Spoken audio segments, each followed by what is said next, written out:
With the release of Spider-Man No Way Home, I figured it would be the perfect time to stop and rank all 9 Spider-Man movies from worst to best, excluding the Venom movies because I don't really want to count those movies. Let's get started.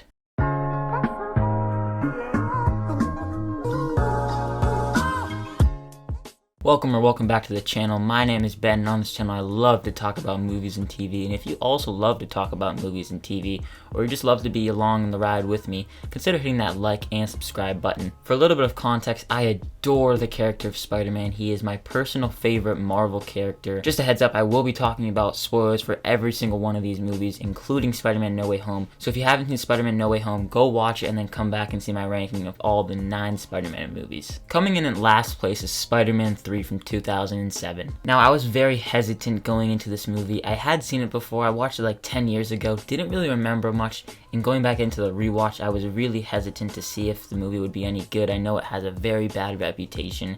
And unfortunately, it's in last place for a reason. It's really not that good of a movie. Even from the start of the movie, this one feels weird. It feels like we got a lot of stuff within just 30 minutes of the movie starting. Symbiote crashes down on Earth. Sandman's family problems. Peter wants to marry MJ.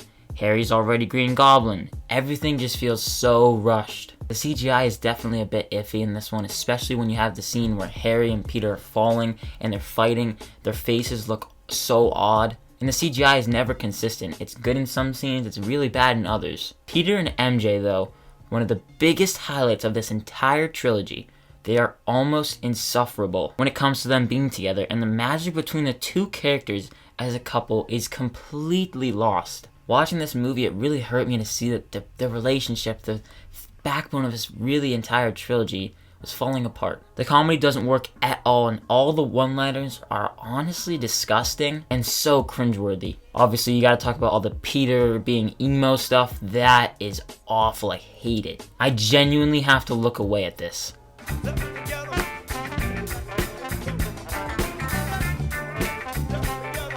This movie left me with such a sour taste in my mouth. I really struggled to find positives about it. The writing is just so frustrating. There's way too much crammed into one movie. The Venom villain, you got Green Goblin and Sandman. They're fighting for the spotlight. You can really feel the studio interference. I know that they wanted to just push Venom into this movie. Sam Raimi, it seemed like he had a real vision, but it got lost. One thing I will say is I really do enjoy the Harry character arc throughout this movie. He goes from being very bitter and toxic, as you would assume if you thought that your best friend killed your father, but then he finds out that that's actually not the truth, and he teams up with Peter at the end, and it's so emotional when Harry sadly dies. And I will admit, I don't hate the final 20 minutes, but looking at this movie as a big picture, it does not work for me. Coming in at number 8 is The Amazing Spider-Man. Now, the Amazing Spider-Man movies don't really have that big of a reputation. People love to just crap on them.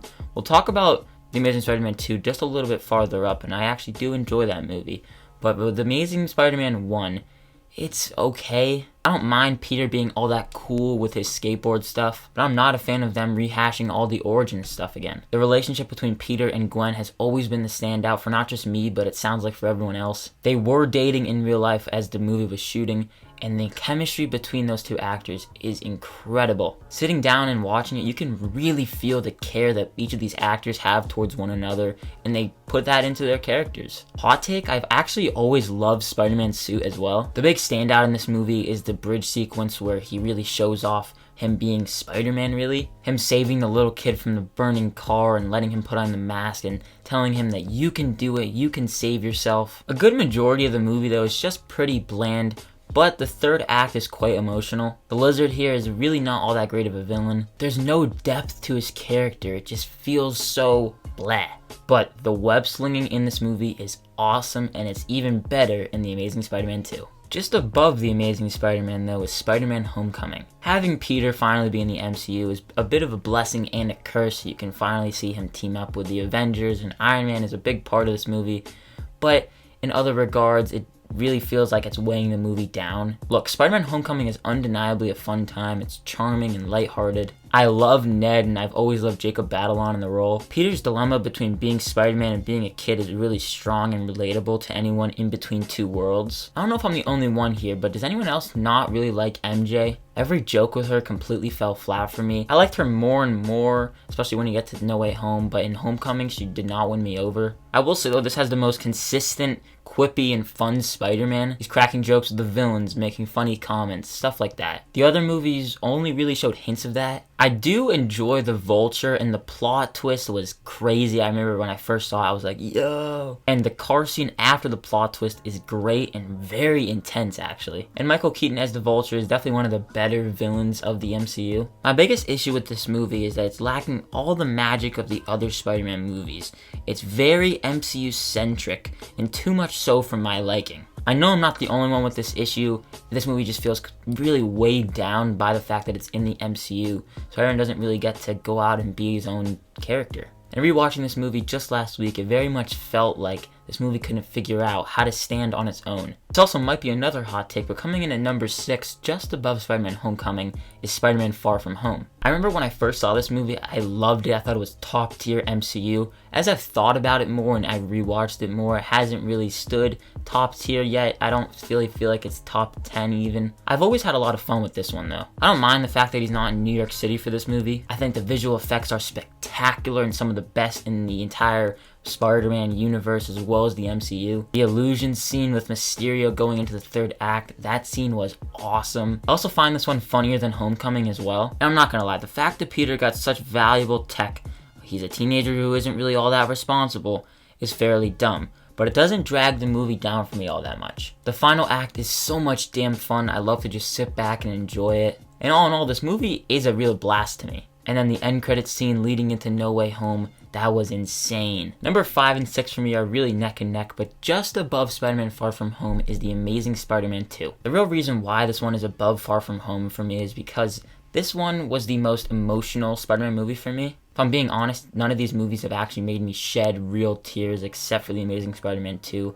I cried so hard. The end is so heartbreaking, and when looking at this movie as a whole, it really makes me enjoy it more because I realized how precious that relationship is and how great it was done. The romance is even stronger here. This is not a perfect movie though. You can take all the Rhino stuff completely out of this movie, as well as getting rid of all of the Sinister Six setup. That does not work at all. I don't mind the look of Electro, but I'd much rather prefer the new look in No Way Home. The sequence in Times Square is awesome, but the final battle is even better. This movie's biggest problem is that it has too much going on. For everything that it does right, it does another thing wrong. It's still highly enjoyable though. CGI is damn good. And it was in this movie that I realized how spectacular Andrew Garfield is in the role of both Peter Parker and Spider-Man. It's really hard for me to decide who my favorite Spider-Man is. They all have such great qualities, not some of the best qualities as well. But if I really had to pick, I might go with Andrew Garfield. The good outweighs the bad for me here, and goddamn, the scene with Peter's dad is so beautiful. They decided to delete it from the entire movie though. You have to see it on the special features of the Blu-ray. I thought it was one of the best scenes of the entire 2 movies. And it's really unfortunate that it was cut, but I can kind of see why. But for all the hate that The Amazing Spider-Man 2 gets,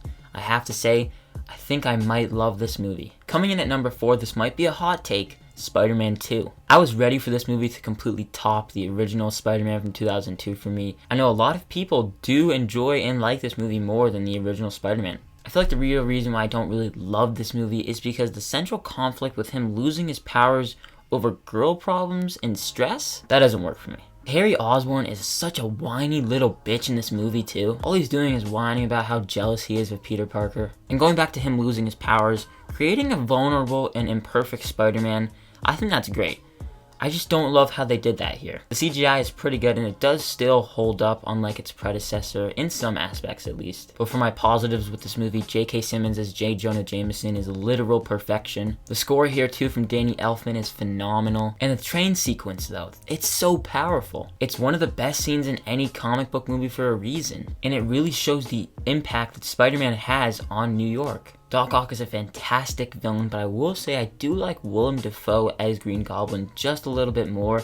Hot take. And while I don't love Spider-Man 2, it's still damn good. We've now made it to the top 3. Coming in at number 3 is Spider-Man Into the Spider-Verse. This is easily one of the greatest looking animated movies of all time. The animation is absolutely jaw-dropping and eye candy, really. It's just so fun to look at, all the vibrant colors and all the specific details on characters, and then the comic book aspect of the animation, it works wonders. Sunflower is one of the best songs written for a movie of all time, in my opinion. And going back to the comic book style of the animation, not just the animation, but the storytelling, that both makes it feel so wholly original. The voice cast is stellar, and the emotional moments hit, and the comedy continuously had me laughing. Some characters could be fleshed out a bit more though, and that's why this is held back from to being number 1 even. I still think it's fantastic though. Coming in at number 2, it's really neck and neck for me. I had to think about this long and hard, but coming in at number 2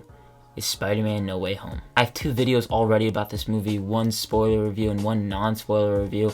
I'll leave my more in-depth thoughts for those videos. If you want to go check them out, I'll leave a video right up here. But just briefly, this is the funniest movie of the entire Home trilogy. Is that what you call it? I don't really know. I've now seen the movie twice and I still feel like the pacing is unbeatable. It does not feel like 2.5 hours. It's continuously moving and it doesn't skip a beat. When Andrew and Tobey came through those portals, every single time I get chills and I just start clapping and cheering. It is unlike anything that I've seen this year in movies, really. It truly is fan service at its best, and there's no way you'll leave this movie disappointed. But coming in at number 1 is Spider-Man 2002. Throughout this entire year, I've been eagerly anticipating rewatching this movie. It has been too long since the last time I watched it for the first time, and now rewatching it, it was such a fun time. It excels in its simplicity and small scale. I know a lot of people have said it, but we just don't get comic book movies like these anymore. And though I think Andrew and Emma Stone have the better chemistry, when looking at Tobey and Kirsten Dunst, that is spectacular. You can't deny they have superb chemistry with one another, and it's, like I said, the backbone of these movies. Sure, it's dated, especially with the editing and visual effects. The death of Uncle Ben hits so hard. Willem Dafoe is damn creepy. I think his performance is even better in No Way Home. It's been 20 years, but he still has not missed a beat. The way that he gets under your skin, though, that's unmatched. Sam Raimi did such a great job with this movie, and I know he gets a lot of credit, but I'm gonna give him more credit. The final act is just fantastic. It's stressful with the bridge, plus it's dark, bloody, visceral. The final battle between Willem Dafoe and Tobey Maguire, that's really the most bloodiest thing that we've seen in a Spider-Man movie. And the score slaps. Incredible stuff from Danny Elfman. Over time, I could definitely see No Way Home topping Spider-Man, but Spider-Man, after rewatching it, it's one of my favorite movies of all time. Guys, that is my ranking of all 9 Spider-Man movies. What is your ranking of every single Spider-Man movie? Let me know down below. You can include the Venom movies. I just didn't choose to, but if you want to include them, go for it. Thank you so much for watching this video, and if you did enjoy, consider giving it a like as well as subscribing and hitting that notification bell to get notified whenever new videos like this go live. As always, look forward to more videos coming soon. My name is Ben. People call me Meter, and I'll see you guys in the next one.